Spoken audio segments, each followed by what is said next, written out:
I stood there in the middle of the ballroom, the champagne glass trembling in my hand, as Brooke's voice cut through the laughter like a blade.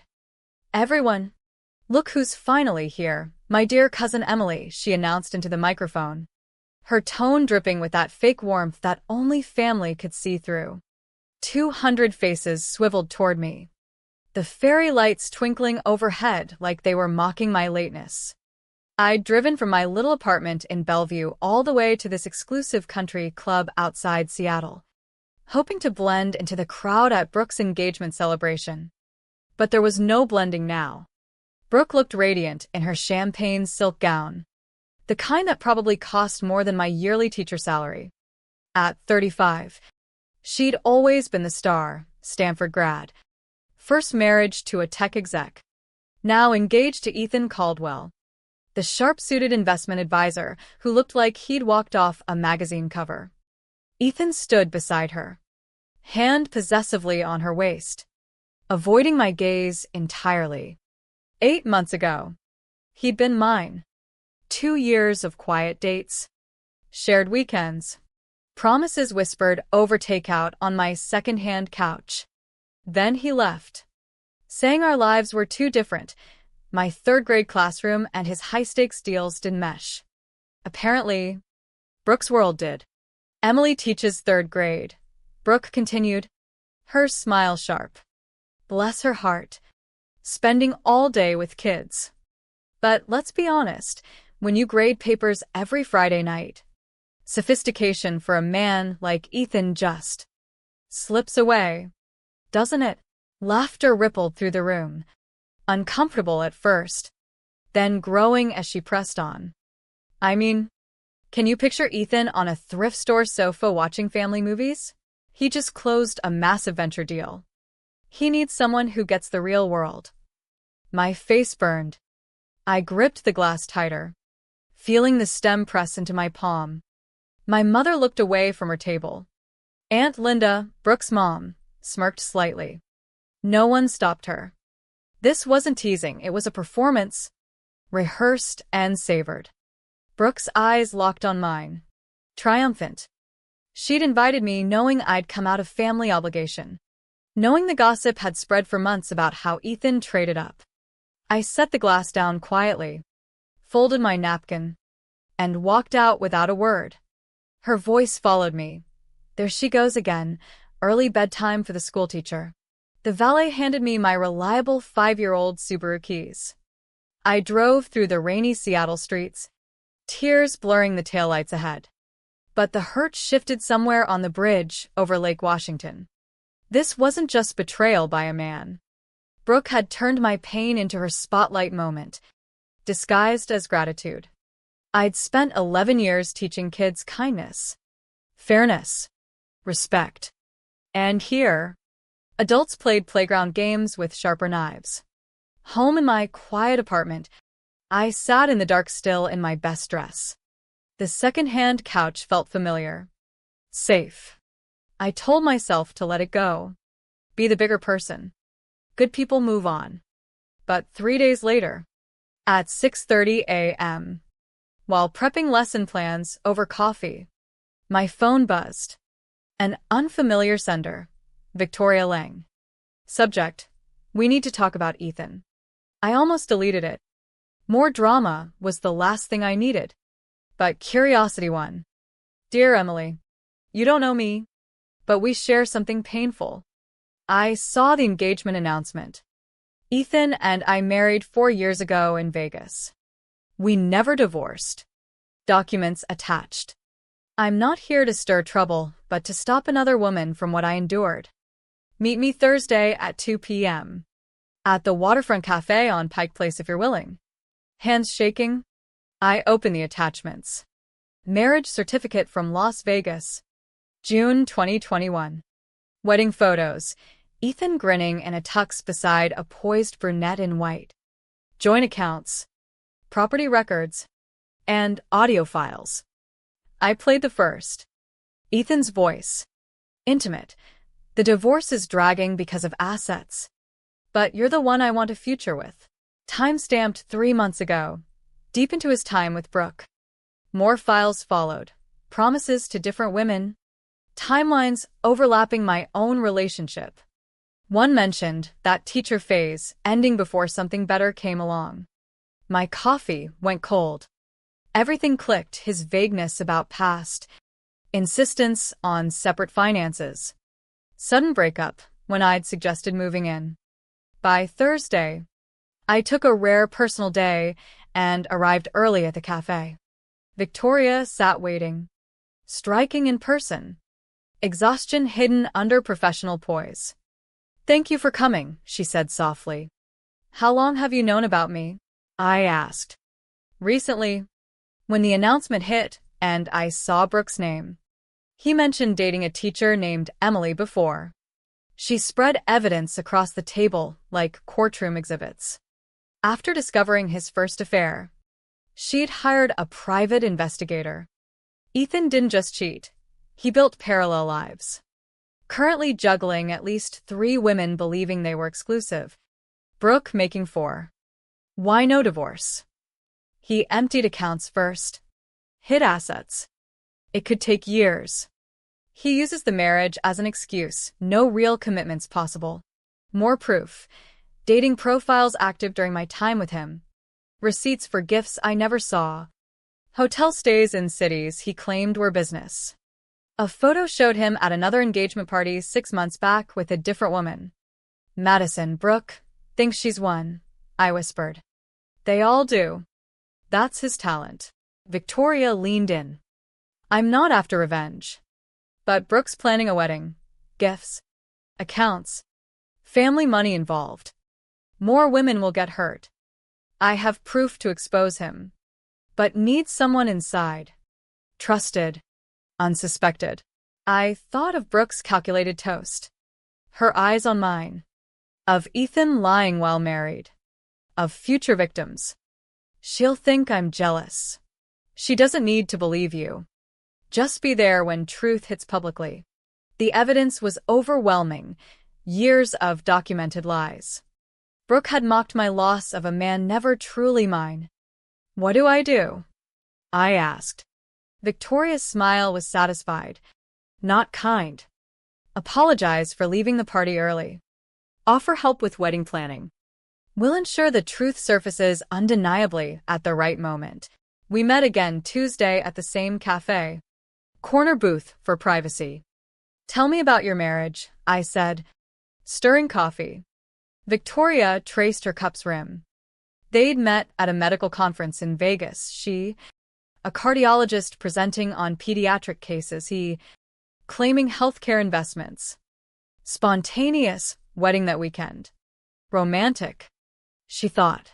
Turns out easy to fake when groom controls paperwork.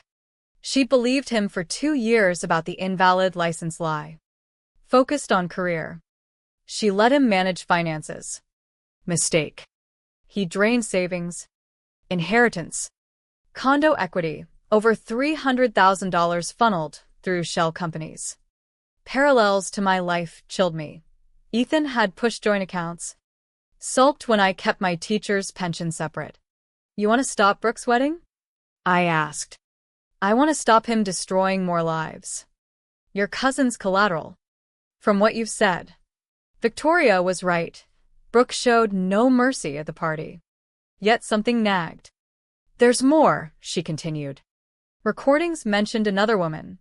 Sophia. Victoria found her, a farmer rep in the area. Believing marriage next month. Deposits down. Ethan scheduling overlapping like contracts. He targeted busy, successful women with assets or family money, playing supportive while cataloging finances. Brooke lacked personal wealth post-divorce. But her father, Uncle Robert, had commercial real estate empire. Ethan already had him co-signing investments. "We warn them," I suggested. "Did Brooke warn you when she started with your ex? Did she invite you kindly or for audience humiliation?" I recalled her eyes. The practiced cruelty. "This isn't revenge," Victoria said. "Everything's verifiable. We ensure it surfaces at rehearsal dinner, controlled, intimate, key players present." I was a teacher preaching kindness. High road. But Victoria reminded, you teach consequences too. Standing against bullies. Ethan's a predator. Brooke may be cruel, but doesn't deserve ruin. None of us did. Okay. Plan. First, regain Brooke's favor. Apologize. Blame work stress. Offer logistics help. She loved vision. Hated details. That night, I texted, sorry for leaving early. Work stress. Party was beautiful. Happy for you both. I'd love to help plan if needed. Her reply quick. With casual jab about sulking. Game on. Lunch at the club terrace. Visible table. Brooke air kissed me. You look tired, teaching draining? I smiled through it. Listened to flower imports. Custom invites costing fortunes. Nodded. Noted vendors. Dates. She needed coordinator for contracts. Rehearsal details. I offered eagerly. She studied me suspiciously. Not weird about Ethan and me? Over it. You're perfect together. True in twisted way. She gave Google Drive access. I screenshot everything on a burner phone Victoria provided. Found emails. Ethan to Sophia Chen mixed in venue threads. Can't wait our special day. No social media till after Brooke's thing. Forwarded to Victoria. Later at Brooke's condo, door code given carelessly, I found shrine of photos. Oversized ring. Can't believe you let this go, she said. He said after first date, he'd never felt this. Same line he'd used on me. She showed eternity band design, identical to one in Victoria's evidence. Days later, printing contracts. Door beeped. Blonde woman entered, Sophia. Freezing. Madison, Brooks at fitting, I said. Sarah, Emily. Cousin helping plan. Forced pleasantries. Her ring smaller but same style. Congratulations, she said strained. I texted Victoria. Met Sophia. Engagement ring. Response. Rehearsal in 6 weeks. Time to coordinate. Sophia needs truth. Sitting in Brooke's wedding magazine-filled space. I saw the shared fairy tale. Brooke had everything she mocked me lacking. Didn't know she shared it with others. Grading papers that night, I pondered our roles in Ethan's script. Teacher in me saw consequences lessen. Woman in me saw justice coming. Victoria's efficiency shone. Within week of Sophia meeting, 3 of us gathered in neutral hotel suite. Sophia arrived last. Blazer still on. Aged by days. Can't believe this, she sank down. 2 days ago picking flowers, callous. Elegant like me. Victoria dryly noted patterns. Orchids for me, exotic. Peonies for Victoria, classic. Script repeated. Timeline built showed precision. Overlapping quarters for cash flow. Photos from investigator. Ethan with various women. Same gestures. Bank patterns. Drain accounts via investments. Move on. Victoria lost $300,000, Sophia $50,000. I'd been lucky. Salary not prime target. But Brooke's father had millions, Ethan already in ventures. Evidence compiled, certificate proving no divorce. Emails, records, audios, photos. Sophia had texts calling Brooke meal ticket, me practice. Old hurt flared then faded. Rehearsal dinner perfect. Black tie at estate. 75 guests. Open mic after speeches. Victoria would pose as catering staff, invisible access. Sophia legitimate guest. I coordinated details. Stall bachelor party. Keep Ethan confident. Brooke suspected nothing, absorbed in star role. Told me Ethan cried at movies. Wanted kids. Planned anniversaries. Sophia revealed vasectomy 5 years ago. Promised reversal post-marriage. Knowing success low. Layers deepened. Stealing not just money, but futures. Dreams. Victoria showed photos from my dating time. Brooke and Ethan together months before breakup. Brooke knew, pursued deliberately for sport. Cruelty made sense now. 5 weeks to expose. Brooke delegated tediously. I documented. Sophia met us again, stunned by full scope. We bonded strangely over shared fiction loved. Tension built. I wondered crossing line. Good girl teacher version would walk away. But humiliated version, trusted liar. Mocked publicly, time for different. Weeks blurred in infiltration. Brooke's confidence careless. Full drive access. Condo code. Found more threads confirming overlaps. Sophia stalled bachelor plans convincingly. Victoria prepped AV hack. Evidence USB. Contacts for fake catering docs. Rehearsal night neared. Magnolia Estate, porches, oaks, lights. I'd perfected details ironically, orchid irony. Arrived early. Brooke terrorizing staff on napkins. Ethan texting multiple threads. Awkward hug. Praise for planning.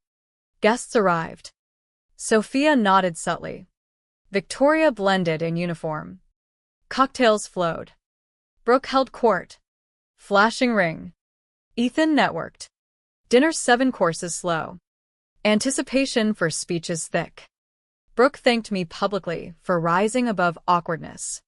I toasted. May you get exactly what you deserve. Speeches. Gushing love.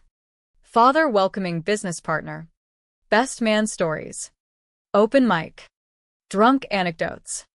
Then Victoria moved to AV. Connected cables. Screen flickered behind sweetheart table. Brooke's engagement party clip played first, her mocking me crystal clear. Room rustled. Her smile faltered. Ethan's voice, rebound. Meal ticket. Video. Ethan with Sophia buying same ring design. Documents.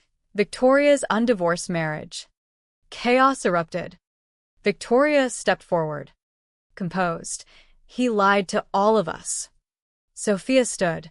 $30,000 deposits for our wedding next month. Medical records, vasectomy. Texts, Brooke wrapped up, money grabs. Plans to leave for Miami. Police sirens neared. Ethan tried fleeing. Uncle Robert restrained him. Brooke lunged accusing me, caught by father. You saved us, he said. Evidence displayed fully. Officers arrested on fraud. Bigamy charges. Victoria handed folder. Chaos, recordings. Sobs. Phones out. Aftermath swift. Videos viral. Brooke breakdown. Treatment. Wedding cancelled. Money recovery efforts. Family apologies. Months later, Ethan sentenced 12 years. Brooke rebuilt quietly elsewhere. Victoria. Sophia. I trauma bonded into friendship. I taught actions/consequences. No shame in simple, honest life. Late nights. I pondered guilt over public fall, but recalled her microphone cruelty. Deliberate betrayal.